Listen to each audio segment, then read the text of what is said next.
یا یوں بھی اپنی زبان میں کہہ سکتا ہے کہ اللہ کی خوشنودی کے لیے خود پر لازم قرار دیتا ہوں یا دیتی ہوں کہ جدہ سے احرام باندھوں گا یا باندھوں گی۔ یا پھر بعض اوقات انسان جب جدہ پہنچ جاتا ہے وہیں پہنچ کر یہ بھی کہہ کر نظر مان کر احرام باندھ سکتا ہے کہ 10 منٹ بعد اگر میں زندہ رہ گیا تو اللہ کے لیے نظر کرتا ہوں اور خود پر لازم قرار دیتا ہوں کہ یہاں سے احرام باندھ لوں گا، یہ بھی درست ہے۔ یا پھر قافلہ پہلے مدینہ جاتے ہیں تو پھر وہ مسجد شجرہ میں ہی احرام باندھیں گے۔ یہ مسجد شجرہ مدینہ کے بالکل قریب واقع ہے اور احرام بھی اسی مسجد شجرہ کے اندر سے باندھا جائے، اور اس طرح نیت کریں گے کہ میں احرام باندھتا ہوں یا باندھتی ہوں عمرہ مفردہ کے لیے قربتاً اللہ، اور نیت کا زبان پہ لانا ضروری نہیں ہے۔ جیسے ہی نیت کر کے احرام پہننا شروع کیا ہے اسی وقت تلبیہ کہنا شروع کر دے اور کہے لبیک اللہم لبیک لبیک لا شریک لک لبیک ان الحمد والنعمت لک والملک لا شریک لک لبیک۔ تلبیہ ایک دفعہ کہنا ضروری ہے جبکہ اسے بار بار دہرانا مستحب ہے۔ احتیاط واجب ہے کہ عمرہ مفردہ انجام دینے والے کے لیے ضروری ہے کہ اگر وہ حرم کے باہر سے داخل ہو تو حرم میں داخل ہوتے وقت تلبیہ کہنا چھوڑ دے، لیکن اگر اس نے ادنی حل سے احرام باندھا ہو تو مکہ کے گھر نظر آنے کی جگہ سے تلبیہ کہنا بند کر دے، اور احرام میں ایک لنگی اور دوسری چادر ہو، یہ مردوں کے لیے ہے، لیکن خواتین اپنے روزمرہ کے کپڑوں کو بھی احرام قرار دے سکتی ہیں، لیکن احتیاط لازم ہے کہ عورتیں ریشم کا احرام یا کپڑے نہ پہنیں۔ احرام کا کپڑا اگر نجس ہو جائے تو اسے پاک کرنا یا تبدیل کرنا احتیاط واجب ہے۔ جب آپ نے احرام پہن لیا تو اب محرم پر 25 چیزیں حرام ہو جاتی ہیں۔ خشکی کے جانور کا شکار کرنا، دوسرا جماع کرنا، عورت کا بوسہ لینا، چوتھا عورت کو چھونا، پانچواں عورت کو دیکھنا اور چھیڑ چھاڑ کرنا، مشت زنی کرنا، عقد نکاح کرنا، خوشبو کا استعمال کرنا، مردوں کے لیے سلا ہوا لباس پہننا، سرما لگانا، آئینہ دیکھنا، مردوں کا بند جوتے یا جراب پہننا، جھوٹ بولنا، گالی دینا یا حرام و فخر و مباحات کرنا، مجادلہ کرنا یعنی کسی واقعے کے ثابت ہونے یا نہ ہونے کی خبر دینے میں اللہ کے نام کی قسم اٹھانا، جسم پر پائے جانے والے حشرات یعنی جوئیں، مچھر، چونٹی وغیرہ مارنا، زیب و زینت کرنا، بدن پر تیل ملنا، بدن کے بال صاف کرنا، مردوں کا اپنے سر ڈھانپنا، اسی طرح پانی میں سر ڈبونا جو کہ خواتین پر بھی حرام ہے۔ 20واں خواتین کا اپنے چہرے کو چھپانا۔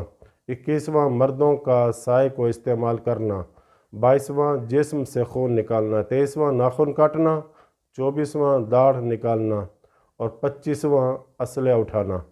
یہ ہیں 25 چیزیں کہ جو عمرہ مفردہ کرنے والے پر حرام ہے جب تک کہ احرام کی حالت میں ہے۔ تو یہ تھا عمرہ مفردہ کا پہلا عمل، احرام باندھنا۔ احرام کے بعد کون سی چیزیں حرام ہو جاتی ہیں وہ آپ کے سامنے بیان کر دی ہیں۔ اب عمرہ مفردہ کا دوسرا عمل وہ ہے طواف کرنا، یعنی خانہ کعبہ کے ارد گرد 7 چکر لگانا۔ طواف کی نیت کرے اور کہے کہ میں اللہ کی بندگی کرتے ہوئے، اپنے کو ذلیل شمار کرتے ہوئے کہ میں اللہ کی خاطر طواف بجا لاتا ہوں یا بجا لاتی ہوں قربتاً اللہ۔ دوسری بات یہ کہ جب انسان طواف کرنا چاہتا ہے تو پہلے باوضو یا باغسل ہونا ضروری ہے، پس جان بوجھ کر یا جہالت کے سبب یا بھول کر بغیر طہارت کے طواف کر لے تو اس کا طواف صحیح نہ ہوگا۔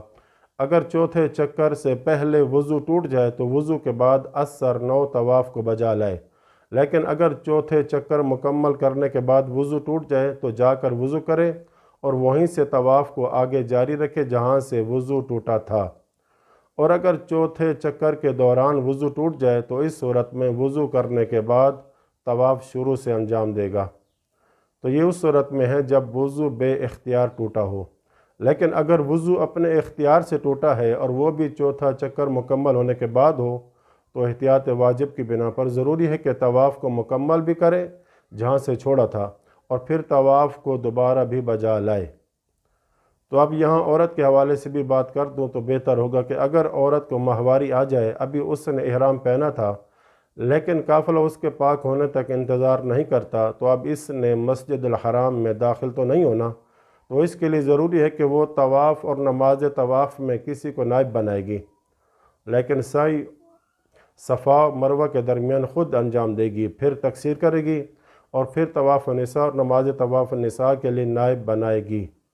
یہ اس عورت کے لیے جس کا قافلہ انتظار نہ کرے اس کے پاک ہونے تک اور اعمال انجام دینے تک، لیکن اگر وہ انتظار کرے گا مکہ میں تو پھر یہ خاتون صبر کرے گی، یعنی نائب نہ بنائے گی، پاک ہوگی تب خود اعمال بجا لائے گی۔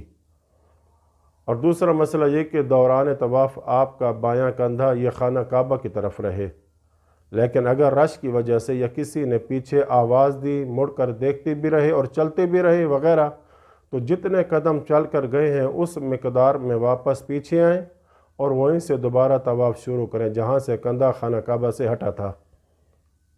لیکن اگر واپس آنا مشکل ہو تو یہ چکر فالتو لگائیں، طواف کی نیت سے نہ ہو، بغیر طواف کی نیت سے اسی جگہ پر آ کر طواف کی نیت سے طواف وہیں سے شروع کر دیں۔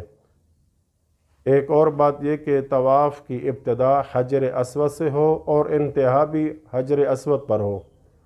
دوران طواف کھانا پینا بھی جائز ہے، دوران طواف بیٹھنا لیٹنا بھی جائز ہے، لیکن ضروری ہے کہ وہ اتنی مقدار میں ہو کہ ایسا کرنے سے عرفی موالات ختم نہ ہوتی ہوں، پس اگر زیادہ دیر بیٹھے تو طواف باطل ہو جائے گا۔ یہ تھا عمرہ مفردہ کا دوسرا عمل۔ اب تیسرا عمل وہ نماز طواف ہے۔ یہ 2 رکعت نماز ہے، جس طرح آپ صبح کی 2 رکعت نماز پڑھتے ہیں اسی طرح یہ نماز طواف بھی پڑھیں گے۔ اس میں آپ کو اختیار ہے کہ آہستہ پڑھیں یا بلند آواز سے پڑھیں۔ مقام ابراہیم کے قریب ادا کرنا ضروری ہے، بلکہ مقام ابراہیم کے پیچھے بجا لانا لازم ہے۔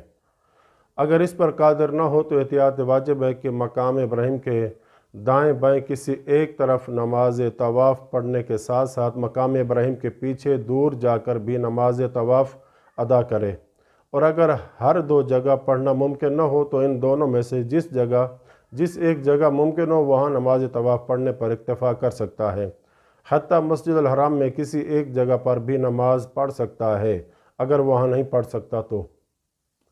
آخری بات یہ کہ نماز طواف کو طواف کے بعد فوراً پڑھے، یہ احتیاط لازم ہے، لہٰذا طواف اور نماز طواف کے درمیان زیادہ فاصلہ نہ آنے پائے۔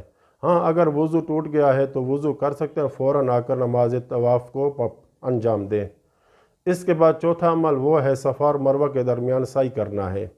اس بارے میں اور باقی احکام عمرہ مفردہ کی دوسری ویڈیو اور قسط میں تمام کریں گے انشاءاللہ تعالی۔ وصلی اللہ علی محمد وآل بیتہ الطاہرین۔